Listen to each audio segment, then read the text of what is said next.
18 ذوالحجہ سن 35 ہجری سیدنا عثمان ذو النورین رضی اللہ تعالی عنہ کی شہادت کا دن ہے۔ آج سے تقریباً 1407 سال پہلے حضرت عثمان غنی کی شہادت بنتی ہے۔ سیدنا عثمان ذو النورین رضی اللہ تعالی عنہ فضائل اور مناقب کے حساب سے تو آپ نے کئی بار سنا ہوگا، میں آج ان کی شہادت کے اسباب آپ کی خدمت میں رکھوں گا۔ حضرت عثمان غنی کی فضیلت میں یہ ایک بات ہی کافی ہے کہ وہ رسول اللہ صلی اللہ علیہ وسلم کے دوہرے داماد ہیں۔ دوہرے داماد کا معنی کہ گھر رسول سے عثمان غنی 2 بار دلہا بنے ہیں۔ ایک بیٹی حضور پاک کی ان کی بیوی فوت ہوئی تو اللہ کے رسول نے دوسرا رشتہ دیا۔ اس سے پتہ چلا پہلی بیٹی کے ساتھ حضرت عثمان کا جو تعلق تھا اس تعلق سے رسول اللہ خوش تھے، تبھی دوسرا رشتہ دیا ہے، ورنہ جس گھر میں آج کے دور کے اندر ایک رشتہ ہو جائے تو لوگ دوسرا رشتہ تو چھوڑیں، اس رشتے میں بھی کانوں کو ہاتھ لگا رہے ہوتے۔ تو حضور پاک علیہ الصلوۃ والسلام کی رضامندی۔ نمبر 2، اللہ رب العزت نے حضور پاک علیہ السلام کو رشتہ دیتے اور لیتے وقت ہر بار حکم دیا ہے۔ حضور علیہ السلام کی حدیث ہے کہ میں نے شادی کے لیے رشتہ لیا ہے یا بچی کی شادی کے لیے رشتہ دیا ہے، جاء بہ جبرائیل الا باذن، اللہ رب العزت کی حکم سے جبرائیل آئے ہیں اور مجھے بتایا ہے تو میں نے رشتے پہ ہاں یا نہ کی۔ تو عثمان غنی کے لیے 2 بار عرش معلیٰ سے جبرائیل آئے ہیں۔ دوسری بات کہ پوری امتیں اٹھا لیں، 1,24,000 پیغمبروں کی امتیں اٹھا لیں اور قیامت کی وادی میں جمع کر کے ان سے پوچھا جائے کہ وہ بندہ، وہ خوش نصیب کون ہے جس کے اوپر ایک نبی نے رشتہ دیتے وقت 2 بار اعتماد کیا ہو، تو حضرت آدم علیہ السلام سے رسول اللہ تک حضور پاک اکیلے حضرت عثمان کے سسر ہیں۔ اس مسئلے پر حضرت عثمان غنی کا شریک اور کوئی نہیں ہے کہ جس کے عقد میں ایک نبی کی 2 بیٹیاں شریک ہوں،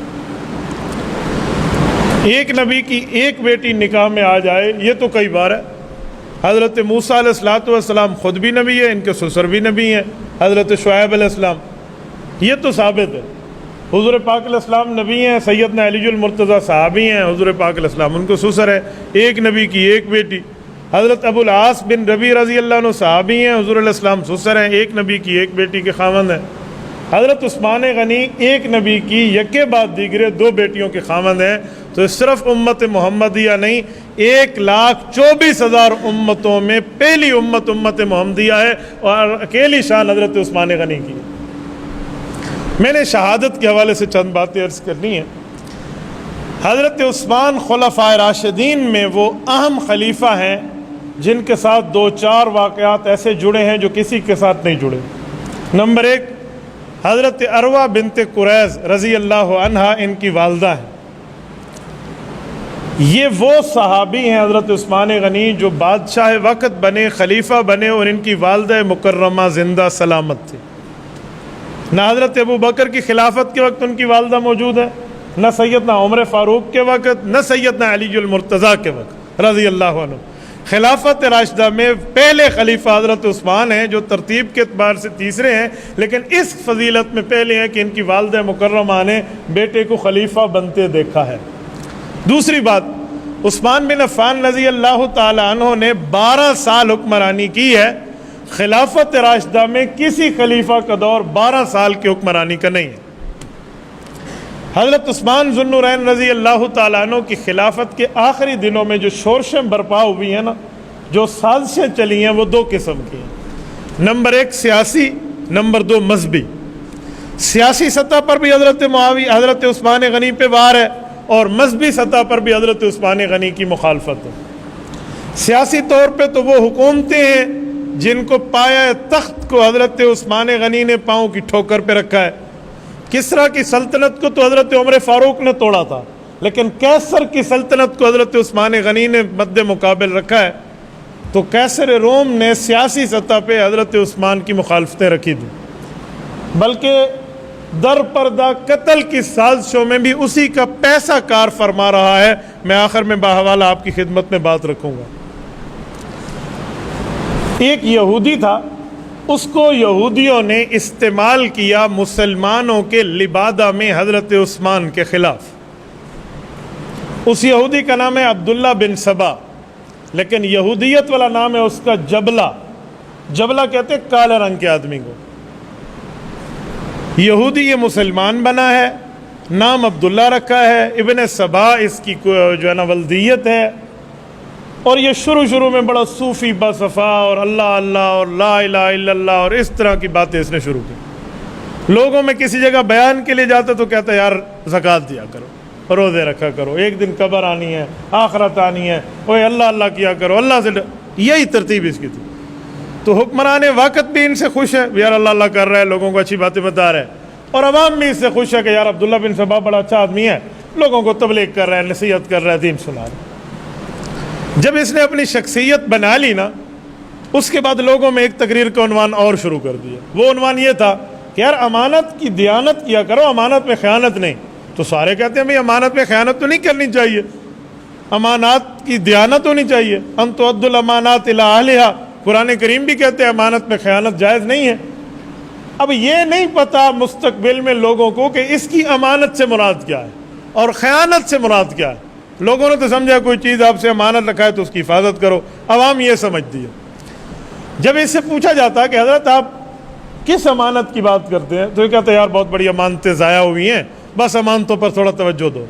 جب یہ عنوان اس کا شدت پکڑا نا تو لوگ بھی متوجہ ہوئے، اور اس وقت مصر سے نکالا گیا تھا جب یہ، تو اس وقت کے گورنر نے بھی ان کو بلا کے پوچھا کہ کس امانتوں کی بات آپ کر رہے ہیں؟ آپ کہتے ہیں حضور پاک کے دور سے امانتیں ضائع ہوتی ہوئی آ رہی ہیں، کون سی امانت ہے؟ تو اس نے کہا جی دیکھیں رشتہ داری بہت بڑی چیز ہے۔ انہوں نے کہا جی ٹھیک ہے رشتہ داری تو بہت بڑی ہے، لیکن آپ کا مطلب کیا ہے؟ کہ رشتہ داری کا پاس رکھنا چاہیے۔ کہا ہم بھی ذو محرم یہ صلہ رحمی کا پاس رکھتے ہیں، ہمیں بھی سکھایا گیا ہے، آپ کس کی بات کرتے ہیں؟ پہلی دو دفعہ ایک دفعہ تو جب یہ پکڑا گیا ادھر ادھر کر کے بات، جسے کہتے ہیں نا مچلکے پر رہائی ہو گئی۔ آخر یہ ایک بار چکر میں اور گرداب میں پھنس گیا، تو اس کو بتانا پڑا کہ میری مراد امانت سے خیانت یہ ہے کہ حضور پاک علیہ الصلوۃ والسلام کی نائب ہونا، نیابت ہونا امانت ہے، اور اس کے مستحق حضرت علی المرتضیٰ ہے۔ حضور پاک علیہ السلام کے بعد یہ خلافت ان کو ملنی تھی، زیادتی ہو گئی ہے۔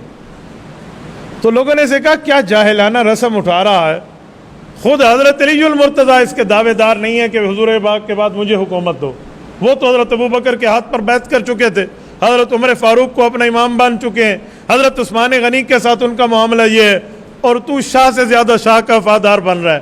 یہ جملہ نہ اہل بیت کہتے ہیں، نہ حضرت علی کہتے ہیں، نہ ان کی اولادیں کہتی ہیں، تجھے زیادہ مسئلہ آ گیا۔ انہوں نے کہا بس میری ایک ذاتی رائے تھی، میرا ایک مشورہ تھا، میں دین کی یوں کر کے یہ پتلی گلی پکڑ لیتا۔ معاملہ اس حد تک بڑھا کہ مصر کے گورنر نے اسے جلا وطن کر دیا کہ جا تو ادھر باتیں نہ کیا کر۔ یہ کوفہ آیا تو کوفہ میں پھر باتیں شروع، یار حق بیان کرنے لوگ نہیں دیتے، دیکھو حق نہیں بتانا چاہیے جی، حق تو بولنا چاہیے، تو حق بتاتے بتاتے پھر یہی بات۔ یہ جب باتیں آتی لوگوں میں اس نے ڈالی نا، وہ زمانہ کوئی موبائل کال کا تو نہیں ہے کہ ڈائریکٹ سیدنا علی المرتضیٰ رضی اللہ عنہ کا نمبر ملائیں اور ان سے پوچھیں آپ کا یہی موقف ہے۔ حضرت حسین اور حضرت حسن رضی اللہ عنہما سے پوچھ لیں کہ آپ کے والد مکرم کا یہی موقف ہے۔ اہل بیت سے ڈائریکٹ رابطہ، وہ تو سالوں بعد ملاقات ہوتی ایک ملک کی دوسرے ملک والوں سے۔ تو یہ ادھر کہتا کہ میں اصل میں حضرت علی المرتضیٰ کا نمائندہ ہوں، میں ان سے پوچھ گچھ کر کے آیا ہوں، میرے معاملات ان سے پتہ ہیں، وہ دل سے خفا ہے۔ اب ایک بندہ مصر سے اٹھ کے مدینہ پوچھنے آئے تو وہ ایک ہی آئے گا، تو یہ کیا معاملہ؟ یہ اندر سے اس نے کھاتا چلایا۔ سیدنا عمر فاروق رضی اللہ عنہ کی شہادت میں اس بے ایمان کا ہاتھ ہے۔ یکم محرم پہ موقع ملا تو میں اس پہ بات کروں گا، لیکن آج میں عنوان حضرت عثمان پہ بات کر رہا ہوں۔ حضرت عثمان ذو النورین رضی اللہ عنہ کے وقت تو اس نے باقاعدہ محاذ گرم کر لیا تھا، اور حضرت عثمان کو نعوذ باللہ احادیث پاک کا مخالف بتاتا تھا۔ عثمان غنی حدیثوں پہ عمل نہیں کرتا، اس کی حکومت گرا دو۔ پوچھا جاتا حدیثیں کون سی ہیں، تو 8-10 حدیثیں اس نے بنائی ہوتی۔ بعض احادیث تھیں اس کی سمجھ سے بالا تر تھیں، اور بعض حدیثیں نہیں تھیں، صرف الزامات تھے۔ ایک حدیث ہے لا حما الا للرسول وللہ، چراگاہ حضور نے فرمایا، یہ جو اونٹوں کی چراگاہیں بنائی جاتی ہیں، گھوڑوں کے استبل، کہ اللہ اللہ کے رسول کے حکم سے بنے گی، آپ نہ بنانا۔ ایک وقت اللہ کے رسول نے انتظامی طور پہ یہ حکم دیا تھا، تو اس نے یہی اٹھایا کہ حضرت عثمان نے تو جنت البقیع کے ساتھ چراگاہ بنا لیے، اور حضرت عثمان تو اس حدیث پاک کا منکر ہے، یہ حدیث نہیں ہے۔ تو بظاہر تو حدیث اس کے حق میں جاتی ہے، حالانکہ بات یہ نہیں ہے۔ آگے حضرت عثمان کی اس سے بات ہوئی ہے اور حضرت عثمان نے اسے جواب دیا ہے، اس کی ذاتی دنیا تک لوگ یاد رکھیں گے۔ ایک حدیث اور کہتے ہیں عثمان غنی دین کو بدل دے رہا ہے۔ حضور پاک علیہ السلام نے حج پہ 2 رکعت پڑھی تھی مسافرانہ نماز، اور یہ 4 رکعت پڑھتے ہیں۔ حضور پاک علیہ السلام پہ تو 7 لغات پہ قرآن اترا ہے، عثمان نے 1 لغت پہ قرآن لکھا، کیوں؟ باقی لغات کا، یعنی اس طرح کی باتیں اس نے اٹھائی ہوئی تھی۔ لوگوں میں ایک شور و غلغلہ برپا ہو گیا۔ ایک بات یہ بھی ہوئی کہ اس نے اس شخص کو جلا وطنی ختم کر کے مدینہ بلا لیا جس کو حضور پاک نے جلا وطن کیا تھا، اور اس کے بیٹے کو بڑا انعام دیا اور اپنا منشی مقرر کر لیا۔ کیوں کیا؟ وہ تو چھوٹی عمر کا ہے، عثمان غنی یوں کر رہے۔ تو مجمع عام میں باتیں تو نہ ہوتی ہے، انہوں نے کھاتا ہوتی، تو طے یہ ہوا، اس نے اپنے قریبیوں سے طے کیا کہ کسی ایسے موقع پہ بندے لے جا کر مدینہ منورہ میں حملہ کر دیں گے جب مسلمان غافل ہوں، کوئی بھی نہ ہو۔ تو لوگوں نے کہا مدینہ منورہ قصر سلطنت ہے، کیسے وہ لوگ غافل ہوں گے؟ کہا حج کے موقع پہ بڑا اچھا موقع ہوگا، سارے مدینہ والے حج کو آ جائیں گے اور ہم بندے اکٹھے کر کے ایک جگہ رکھیں گے۔ اس نے وہی کیا، مدینہ منورہ میں اس نے اپنی سازشوں کے ذریعے یہ باتیں پہنچائی، اور 100 کلومیٹر کے دور دور دیہاتوں میں اپنی عوام کو اکٹھا کیا، جس میں چند سادے لوگ بھی تھے اور کچھ اس کے غدار بھی تھے، اور آ کر ان کو مختلف جگہوں میں ٹھہرایا، کبھی مصر سے، بحرین سے، یمن سے، کوفہ سے، بصرہ سے، یہ مختلف جگہوں سے بندے اکٹھے ہیں، اور یہ اپنے چند کارندوں کو لے کر مدینہ منورہ آئے ہیں۔ بعض اوقات بندہ جھوٹ بولے نا، وہ کچھ ٹائم کے بعد اس کا دل بھی کہتا ہے کہ ہو سکتا ہے سچ ہو۔ ایک بندہ دن میں 100 بار سوچے کہ میری گلی کے چوک پہ 200 بھینسیں ٹھہری ہوئی ہیں، تو 100 بار یہ لفظ کہے، تو جب گلی پہ نکلے گا نا تو 100 نہیں، اسے 2 بھینسوں کا شک پھر بھی ہوگا کہ یار کتنے کھڑوتے نہ ہو میں منجی آگو، تو جھوٹ بندے کے دل میں آ جائے۔ تو یہ جب مدینہ منورہ آیا تو اس کا جھوٹ اس کے دل میں تھا۔ حضرت علی المرتضیٰ سے آ کر ملا کہ ہو سکتا ہے علی المرتضیٰ میری بات کی تائید کریں کہ خلافت امانت ہے، اور امانت ضائع ہو گئی، مجھے نہیں ملی، ابو بکر کو مل گئی رضی اللہ عنہ۔ تو حضرت علی المرتضیٰ سے ملاقات میں اس کو ناکامی ہوئی۔ حضرت علی کو تو اس نے حضرت عثمان کا وفادار پایا اور خلفائے ثلاثہ کا ساتھی پایا۔ پھر یہ حضرت زبیر سے ملا، حضرت طلحہ سے ملا، اس طرح مختلف صحابہ سے اعتراضات کیا کہ یار خلیفہ وقت اس طرح حدیثوں کی مخالفت کر رہا ہے۔ تو صاحب نے کہا صاحب معاملہ امیر المؤمنین زندہ ہے، ہمیں ان پر اعتماد ہے، تجھے زیادہ مسئلہ وہیں چلا جا۔ باتیں وغیرہ شروع ہوئی تو حضرت علی المرتضیٰ حضرت عثمان کے پاس آئے کہ لوگ اس طرح آ کر باتیں کر رہے ہیں، تو کیوں نہ آپ کھلی کچہری رکھ لیں مسجد نبوی میں، انہیں کہو کرو اعتراض، ہم آپ کو جواب دیتے ہیں۔ ان حضرات کے ذہن میں یہ بات نہیں تھی کہ 100 کلومیٹر کے ایریا میں مجمع جمع ہے اور یہ وہاں بندے اکٹھے کر کے آئے، یہ نمائندے بنے ہوئے ہیں، یہ بتاتے بھی نہیں تھے۔ حضرت عثمان غنی نے کھلی کچہری کا بندوبست کیا، ان کو بلایا، آؤ بھائی آپ سے بات کرتے ہیں۔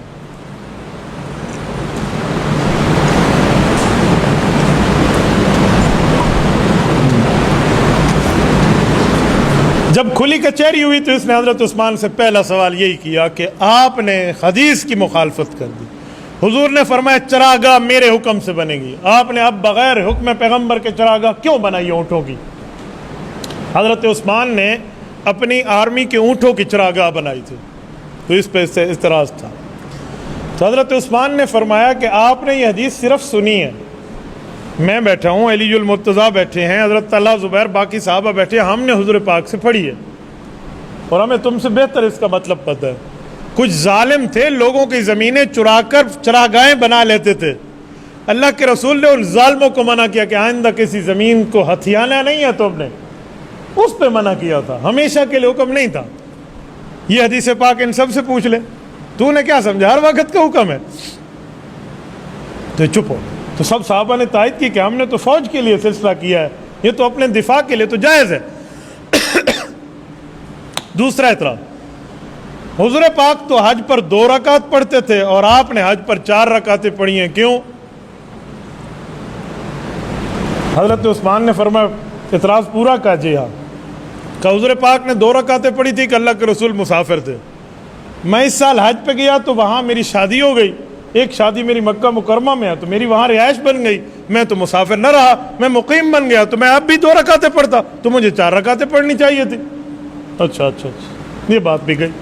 ایک اعتراض اور کیا کہ وہ ایک شخص ہے جو رشتے میں آپ کا دور کا چاچو لگتا ہے، حکم، اللہ کے رسول نے مکہ مکرمہ سے اسے جلا وطن کیا تھا اور آپ نے اسے مدینہ طیبہ طلب کیا ہے، کیوں؟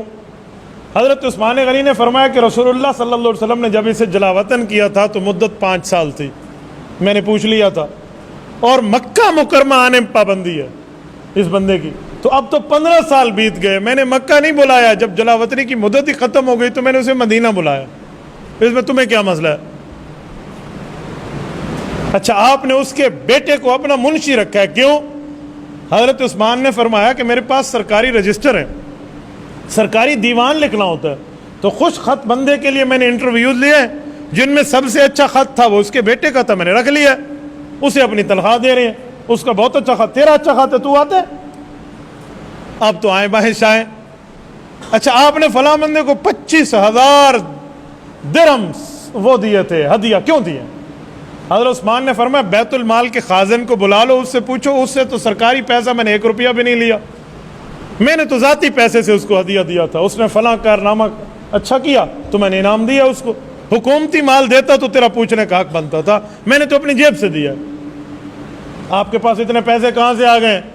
کہا جا ہوئے کیا کہہ رہا ہے، میں نے رسول اللہ صلی اللہ علیہ وسلم کے دور میں تجارت کی، حضور نے مجھے تجارت پہ دعائیں دی ہیں، مجھے دنیا غنی کہتی ہے، میں نے 300 لدے ہوئے اونٹ حضور پاک کے قدموں میں ڈھیر کر دیے تھے، رسول اللہ پر بئر روما خرید کے میں نے اللہ کے رسول کے قدموں میں یہودیوں کے مال کو لا کر وقف کر دیا تھا، اور حضور پاک میرے مال کو اٹھا کر یوں اپنے ہاتھوں پہ رکھ کے فرماتے تھے ما ذرہ عثمان ما عمل بعد اليوم، آج کے بعد اللہ پاک تجھے پوچھ نہیں کریں گے عثمان، تجھ سے اللہ اتنا راضی ہے، تو مجھے کہہ رہے کہاں سے آیا؟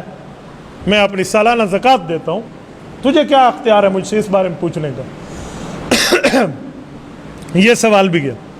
اچھا آپ نے قرآن کریم کو بدلا اور قرآن کو ایک لغت پہ کیوں رکھا؟ قرآن کریم تو 7 لغات پہ آیا تھا۔ حضرت عثمان نے فرمایا کہ آپ سلطنت افریقہ تک ہماری پہنچ گئی، یہ مسلمانوں کی، عجم تک ہم پہنچ گئے عرب سے نکل کے، 7 قراتوں میں قرآن پڑھنا جائز ہے، لیکن وہ بندہ جو اس معاملے کو جانتا ہو، اجمی تو نہیں جانتے، تو ان لوگوں کو ہم نے ایک لغت پہ اکٹھا کیا، اور وہ لغت اور قرات وہ جو حضور پاک علیہ السلام کی زبان تھی۔ تمہیں حضور کی زبان پہ قرآن پڑھنا قبول نہیں ہے؟ یہ صحابہ اور اہل بیت کے اجماع سے ہم نے فیصلہ کیا، تجھے اس مسئلے میں کیا مداخلت کے اختیار؟ یہ سوال بھی گیا۔ ایک سوال اور تھا کہ وہ عبداللہ بن ابی سر جو ایک علاقے کے ذمہ دار ہیں، اس شخص کی آپ نے ایک شہزادی سے شادی کرا دی، مشورہ نہیں کیا ارکان شورا سے، اور پورے بادشاہ کا پیسہ اسے دے دیا تھا، کیوں؟ حضرت عثمان نے فرمایا جب مصر کے محاذ پر جنگ ہوئی تو وہاں کے کافر نے اعلان کیا کہ جو مسلمانوں کے سردار عبداللہ بن ابی سر کو قتل کرے گا میں اپنی بیٹی اس کے نکاح میں دوں گا اور آدھی سلطنت کا پیسہ دوں گا۔ تو عبداللہ بن ابی سر میرے کمانڈر نے میرے مشورے سے اعلان کیا تھا کہ جس مسلمان نے اس بے ایمان کو قتل کیا اسی کی بیٹی سے اس مسلمان کا نکاح ہوگا اور وہ سلطنت کو اس مسلمان کو وارث بنایا جائے گا۔ تو اتفاق ابن ابی سر نے خود اسے مارا، کمانڈر بھی ہیں، سربراہ بھی ہیں، تو میں نے اسی وعدے کے مطابق ان کی بیٹی سے اس کا رشتہ کرا دیا اور اس کا مال اسے دیا۔ جب اعتراضات ہوئے تو میں نے ابن ابی سر کو بلا کے کہا کہ عبداللہ مال کے لیے ہم جنگ نہیں کرتے۔ انہوں نے کہا جی امیر المومنین بات تو ایسی ہے کہ جتنا اس بادشاہ کا مال ہے بیت المال میں جمع کرا دے۔ اتنا عرصہ پہلے وہ بیت المال میں جمع کرا گیا، خازن کو بلا، بیت المال کے چوکیدار کو اسے معلومات ہے، اس نے رجسٹر میں درج کیا، اب تجھے اعتراض کیا؟ اس طرح کے جھوٹے موٹے اعتراضات کر کے حضرت عثمان غنی پر یہ وار کرنا چاہ رہا تھا، لیکن اس کی سازش ناکام ہوئی۔ ایک اعتراض آخری کیا، کیا ایک بات جاتے جاتے پوچھ لوں؟ کا پوچھ؟ کہا آپ نے کم عمر نوجوانوں کو بڑے بڑے عہدے دیے ہیں، کیوں؟ بڑے لوگوں کو عہدے کیوں نہیں دیے؟ کہا یار امیر المؤمنین کی ثوابدید ہوتی ہے کہ کون سے محاذ پہ کس بندے کو کس صلاحیت کے طور پہ اتارا جائے، کہ نہیں کم عمر کو کیوں دیا؟ کہ اچھا میں تیرا یہ دماغ بھی درست کرتا ہوں، یہ بتاؤ حضور پاک علیہ السلام نے آخری جہاد کا لشکر ترتیب دیا تھا، اس کا نام کیا تھا؟ کہ جیش اسامہ۔ کہ اس میں شامل کون کون تھے؟ کہ ابو بکر بھی تھے، عمر بھی تھے، عثمان بھی تھے، علی بھی تھے رضی اللہ عنہ، بڑے بڑے صحابہ اس جیش میں موجود تھے، اس لشکر میں تھے، کہ اس لشکری کے سربراہ کا نام کا اسامہ بن زید رضی اللہ عنہ، کہ اس وقت اسامہ کی عمر کتنی تھی؟ کہا جی 17 سال۔ کہا میں پوچھ سکتا ہوں کہ 17 سال کے نوجوان صحابی کی قیادت میں ابو بکر صدیق کو حضور پاک نے دے دیا، حضرت عمر و عثمان و علی ہم سب کو دے دیا، 17 سالہ نوجوان ہماری قیادت کرے گا، یہ حضور پاک نے کیوں کیا؟ کہ حضور پاک بڑے تھے، انہیں معلوم تھا اس مسئلے پر کیا ترتیب رکھنی ہے، کہ اس وقت جانشینی میں اللہ رب العزت نے یہ منصب مجھے دیا ہے، اجماع صحابہ اجماع اہل بیت سے سربراہ مملکت میں ہوں، اب میں نے طے کرنا ہے یا تو نے طے کرنا ہے میں نے کس کو کس جگہ رکھنا ہے؟ ٹھیک ہے جی ناراض نہ ہونا، میں جا رہا ہوں، یہ کہہ کر اٹھا۔ صحابہ کرام اور اہل مدینہ سمجھے کہ معاملہ ٹھنڈا ہو گیا، اس بے ایمان نے ٹھنڈا نہیں ہوا، یہ ظالم کچھ طے کر کے آیا تھا۔ صحابہ کرام میں امن کی ایک آشا پھیل گئی، اور جو لوگ حج پہ جانا چاہ رہے تھے وہ حج پہ نکل گئے، اور سب کو حضرت عثمان نے کہا جائیں جائیں، بالکل سازشیں ختم ہو گئے ہیں جو لوگوں میں شور سن رہے تھے۔ کہا اچھا ایک کام تو کر دیں، کیا کہ مصر کا گورنر بدل دیں، وہاں کے کچھ لوگ آئے ہوئے ہیں، نمائندہ لے کر آئے۔ حضرت عثمان غنی رضی اللہ عنہ نے فرمایا جی ٹھیک ہے، گورنر بدل دیا، خط دے دیا، کہا جی یہ فلاں گورنر کو دے دینا، آپ کی تبدیلی ہو گئی۔ اس بے ایمان نے جھوٹی مہر حضرت عثمان کی بنوائی تھی یا چرائی تھی؟ ایک خط اس نے اور لکھا کہ جس گورنر کو حضرت عثمان نے بھیجا ہے نا، اس گورنر کے نام خط لکھا کہ اس بندے کو میں نے دباؤ میں بھیجا ہے، جب یہ آپ کے پاس ہے اسے قتل کر دینا۔ جھوٹا خط حضرت عثمان کی مہر، اور حضرت عثمان غنی کے غلام سے ان کا گھوڑا بھی لے کر اسی پہ بھیجا، تاکہ یہ بات طے کی جائے کہ سواری بھی اسی نے خود دی ہے۔ اور جس کو گورنر بنایا تھا وہ حضرت ابو بکر صدیق کے چھوٹے چھوٹے بیٹے تھے، محمد بن ابی بکر، اور جس کے پاس بھیجا تھا وہ پہلے والے گورنر تھے۔ یہ تو واپس چلے گئے، صحابہ حج پہ چلے گئے، مدینہ میں کل 17-18 مسلمان باقی ہیں، باقی سارے حج پہ ہیں۔ اس نے قافلے والوں کو قریب کرنا شروع کیا، اور انہوں نے بتایا مدینہ میں گئے، عثمان ہماری بات نہیں سنتا، ہم سے تو بات نہیں کرتا، وہ ساری حدیثوں کی مخالفت پہ ڈٹا ہوا ہے۔ اب لوگ بڑے حیران ہیں، کچھ لوگ تو مخلصین تھے، اچھا جائیں گے پتہ کریں گے۔ جب یہ مدینہ منورہ آئے ہیں، اسی اسنا میں خط کو اس نے نکال دیا کہ دیکھو یہ خط ہے، اس نے گورنر کو بھیجا اور اس کے لیے غداری کی کہ اسے مار دینا۔ حضرت عثمان غنی کے سامنے معاملہ پیش ہوا، انہوں نے کہا اللہ واحد شاہد ہے، میں نے تو نہیں لکھا، یا میری مہر چرائی گئی ہے یا میرے غلام، اس کو بلایا گیا تو انہوں نے کہا جی رات ہی رات اس نے مجھے گھوڑا خرید لیا تھا مجھ سے۔ کہا دیکھا خریدا اس نے، اب چور پانڈل آپ پکڑا کھڑوتا ہے۔ جب حضرت عثمان نے صفائی دی اور بات واضح ہوئی نا، تو حضرت علی المرتضیٰ نے مشورہ دیا حضرت عثمان کو کہ باغی یہ ہیں، یہ بدماشی کرنا چاہ رہے ہیں آپ کے خلاف، آپ نے ان کو سمجھایا ہے، آپ نے سب کچھ 2 اور 2 4 کی طرح واضح کر دیا، میرا کہنا اور مشورہ مانے، ان کو پکڑ کے ان کے سر قلم کر دیں کہ باغی ہیں، اور قرآن کریم کہتے ہیں فَقَاتِلُوا الَّتِي تَبْغِي حَتَّى تَفِيَ إِلَىٰ أَمْرِ اللَّهِ، باغی کی سزا ہے۔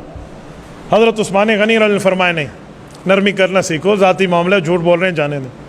حضرت امام ابو بکر خلال السنہ میں لکھتے ہیں کہ حضرت علی المرتضیٰ نے حضرت عثمان غنی کے ہاتھ پکڑ کے عرض کیا اور غصے کے لہجے میں کہا امیر المؤمنین میری بات مانیں، ان ظالموں کا فتنہ یہاں ختم کر دیں۔ یعنی حضرت علی کے لیے حضرت امام بکر خلال کے لفظ ہے قال ما قال فی الغضب، کہا غصے میں جو منہ پہ آیا کہہ دیا حضرت عثمان کو، کہا یہ کر لیں آپ، یہ بہت ظالم لوگ ہیں۔ حضرت عثمان فرماتے ہیں یار میری ذات کا مسئلہ ہے، کوئی اسلامی مسئلہ نہیں ہے، لہذا چھوڑ دو۔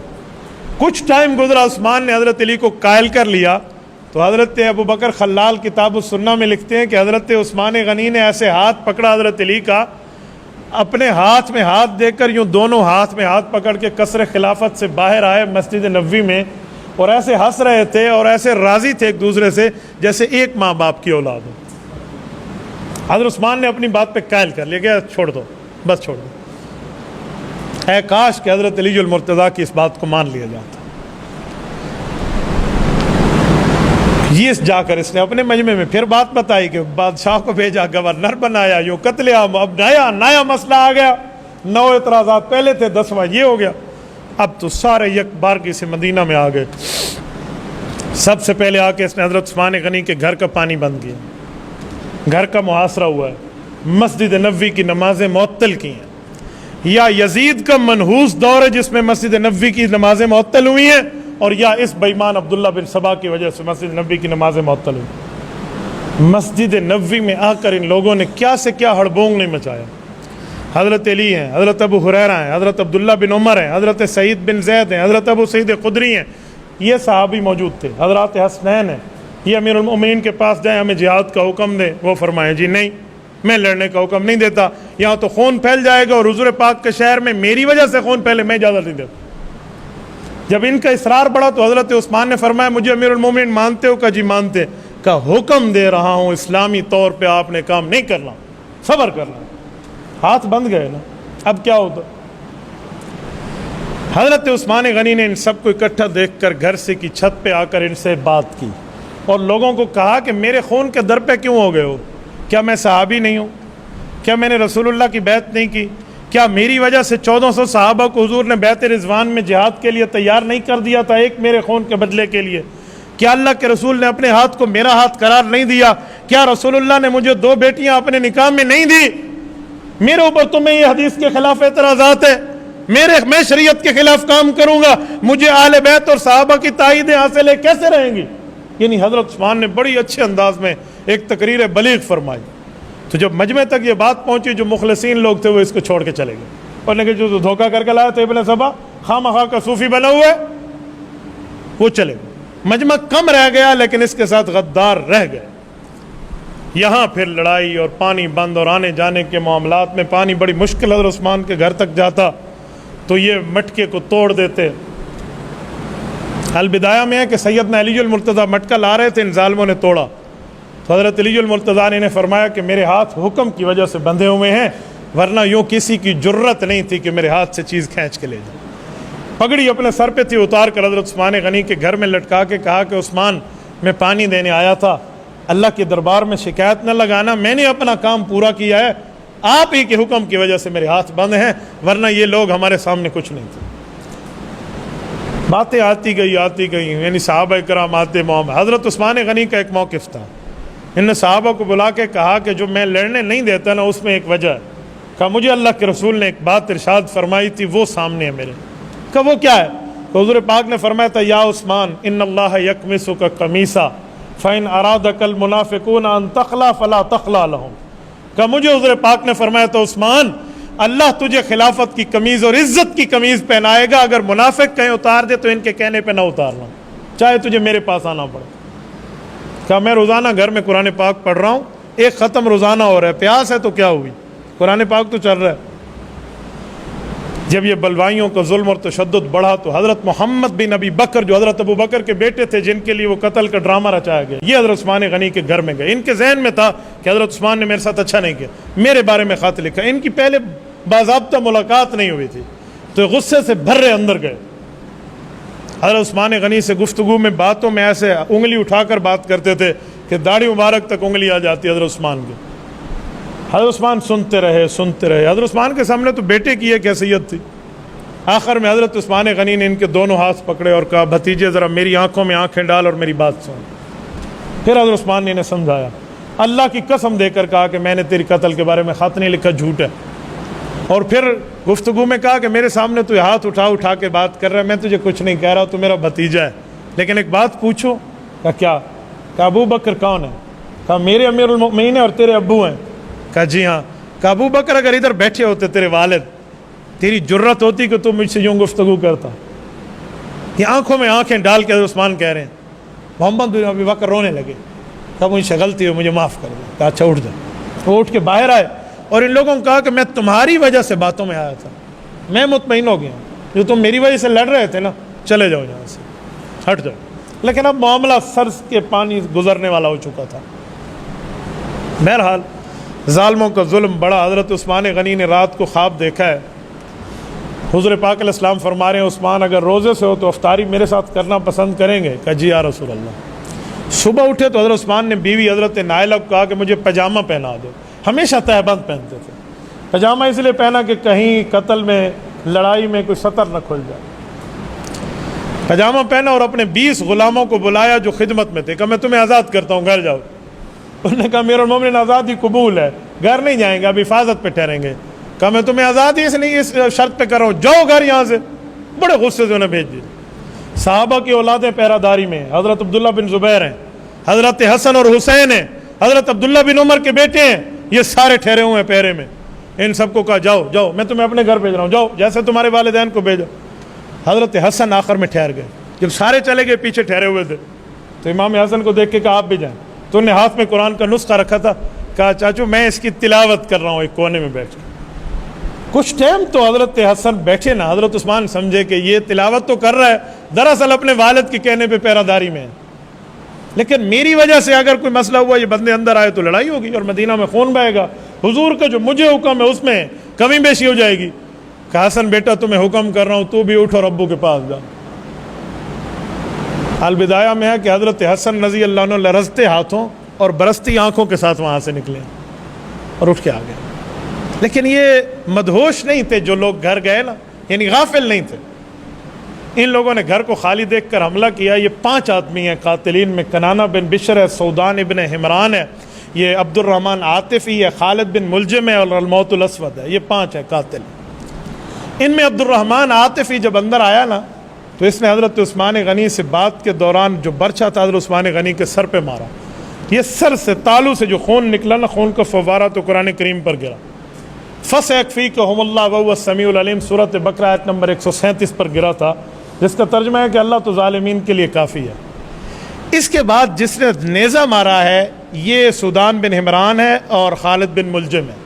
کہ خالد بن ملجم وہی ظالم ہے جس کے چھوٹے بھائی عبد الرحمن بن ملجم نے حضرت علی المرتضیٰ کو شہید کیا ہے، یہ ذہن میں رکھنا۔ حیات القلوب میں ان دونوں کے نام لکھے ہوئے ہیں، ابن ملجم عبد الرحمن کے بھی، ابن ملجم خالد کی بھی، کہ دونوں داماد رسول کے قاتل ہیں۔ آپ اندازہ لگائیں کہ حضرت علی اور حضرت عثمان کے قاتلین کے جو تانے بانے ہیں وہ ایک گھر میں جا کر پہنچتے ہیں۔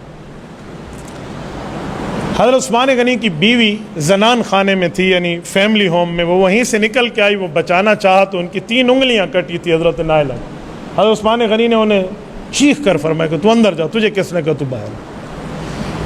ایک ظالم نے حضرت عثمان غنی پہ تلوار چلائی نا تو حضرت عثمان غنی نے بسم اللہ توکلت علی اللہ پڑھا تو موت الاسود ایک قاتل ہے جبلہ، اس کا اصل نام عبداللہ بن سبا ہے، کہتے سے موت الاسود تھے، اس نے حضرت عثمان غنی پر آخری وار کیا جس میں حضرت عثمان غنی شہید ہوئے۔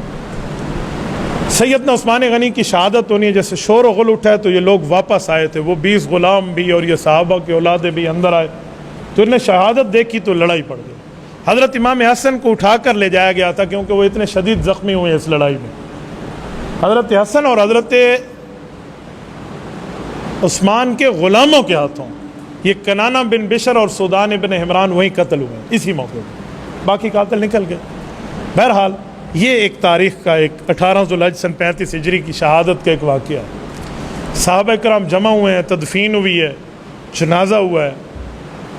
سیدنا سعید بن زید اشرم بشرہ کے صحابی ہیں، وہ اپنے ہاتھوں کو یوں تلوار پہ رکھ کے کہتے تھے امیر المؤمنین نے ہمارے ہاتھ باندھ دیے، آج وہ واقعہ ہوا، اگر ان مدینہ کے پہاڑوں کے دل ہوتے تو وہ ریزہ ریزہ ہو چکے ہوتے۔ ابو سعید خدری کے الفاظ ہیں کہ اگر ہنسنا جائز ہوتا نا کہ ہنسنا چھوڑ دو تو قیامت تک میں اپنے چہرے پہ کبھی مسکراہٹ نہ لاتا۔ میں یہاں ایک چھوٹی سی بات کرنا بھول گیا تھا، وہ بات یہ تھی کہ آخری دنوں میں جب حضرت عثمان نے حکم جاری کیا نا کہ لڑنا نہیں ہے تو عامر ابن عاص رضی اللہ عنہ صحابی تھے، انہوں نے حضرت عثمان کو بہت اصرار کیا کہ آپ میں لڑنے کی اجازت دیں، تو جب حضرت عثمان نے منع کیا تو انہوں نے کہا اچھا پھر میری آنکھیں یہ چیز نہیں دیکھ سکتی، مجھے اجازت دے، میں یہاں سے ہجرت کر کے جاتا ہوں۔ وہ چلے گئے تھے فیملی کے ساتھ، تو انہوں نے وہاں پر جب ان تک اطلاع آئی تو انہوں نے فرمایا کہ یہ اسلام میں ایسی تلوار چلی ہے کہ شاید قیامت تک بند ہو سکے۔ یہ سیدنا عثمان ذو النورین رضی اللہ عنہ۔ میں یہاں ایک بات آپ کی خدمت میں مزید کروں، جو آخری بات، یہ اولاد تو یہودیوں کی تھی جو قتل کرنے آئے ہیں، میں نے کہا سیاسی مخالفت بھی حضرت عثمان کی تھی۔ وہ سیاسی کیا ہے؟ حج کے دنوں میں حاجی وہیں موجود تھے، مدینہ خالی تھا، ابھی 18 ذوالحج ہے، حج کا بقرہ عید کا 8واں دن ہے، اور وہاں سے واپسی کیسے ہو سکتی ہے؟ ابھی تک تو ان کو اطلاع بھی نہیں ہے۔ لیکن افریقہ کے ان جزیروں کو جو حضرت عثمان نے تازہ فتح کرائے تھے، وہاں پر مسلمانوں پہ حملے کی ترتیب شروع کرنے کے لیے قیصر روم نے اپنے سمندروں میں بیڑے اتار دیے تھے۔ صحابہ کرام تک جب بعد میں مہینوں بعد اس کی اطلاع آئی کہ وہ تو راستے میں سمندری طوفان تھا کہ وہ واپس لوٹ گئے، یہ سوچتے تھے کہ عثمان غنی شہید ہو رہے ہیں ایک دن میں اور اگلے 2-3 دنوں میں وہاں سے حملہ شروع ہو رہا ہے، یہ کافر کو کس نے بتایا کہ امیر المومنین شہید ہوئے؟ صحابہ کرام اس سرچ میں تھے۔ کہ حضرت عامر ابن عاص رضی اللہ عنہ نے اپنے گورنری کے دور میں ایک افریقی جاسوس پکڑا تھا مصر میں. مصر کا پرانا جو دارالخلافہ ہے نا، وہ قاہرہ نہیں ہے، اسکندریہ ہے. وہاں پر اس کو پکڑ کے پوچھا کہ یار تم لوگوں کو کیسے پتہ چلا تھا؟ تو جاسوس پہلے تو نہیں مانتا تھا، لیکن اس کے ساتھ 2-4 ہاتھ کیے تو اس نے کہا کہ واہ گورنر صاحب، ہمارے پیسے پہ تو یہ سب کچھ ہوا، ہمارا مال بولتا تھا. کہ تمہارا پیسہ کیا؟ کہا ابن سبا کو بنا کر تو ہم ہی نے بھیجا تھا. یہ قیصر روم نے تقریباً 1.5 کروڑ دینار حضرت عثمان کی شہادت کے لیے خرچ کیا تھا. 25 دینار ہوں نا 8 تولہ سونا بنتا ہے. 25 دینار ہوں 8 تولہ سونا، تو 1.5 کروڑ دینار کا اندازہ لگائیں. میں نے آج ضربیں تقسیمیں دی ہیں، کوئی 3 کھرب روپے پاکستانی بنتے ہیں. یہ آج سے 1400 سال پہلے ایک بادشاہ نے، کافر بادشاہ نے حضرت عثمان غنی رضی اللہ عنہ کو شہید کرنے کے لیے استعمال کیا کہ 12 سال تک حکمرانی میں اس نے کفار کو ناکو چنے چبوا دیے تھے. اور جو رسول اللہ صلی اللہ علیہ وسلم دنیا سے گئے تو 10 لاکھ مربع میل پہ اسلام کا پرچم تھا، تو اس 10 لاکھ کو عثمان غنی نے 44 لاکھ مربع میل تک پھیلا دیا تھا. 44 لاکھ مربع، یعنی کفار جب مقابلے میں مذہبی طور پہ ذلیل ہوئے تو انہیں یہ چوٹ اندرون خانہ ماری. یہ سیدنا عثمان غنی رضی اللہ عنہ کی شہادت کے چند اسباب تھے جو میں نے آپ کی خدمت میں رکھے ہیں. اللہ تعالی ہمیں عثمانی جذبہ عطا فرمائے، ہماری طرف سے حضرت عثمان کو بہترین جزائے خیر عطا فرمائے. اقول قولی ھذا واستغفر اللہ وآخر دعوانا ان الحمد للہ رب العالمین.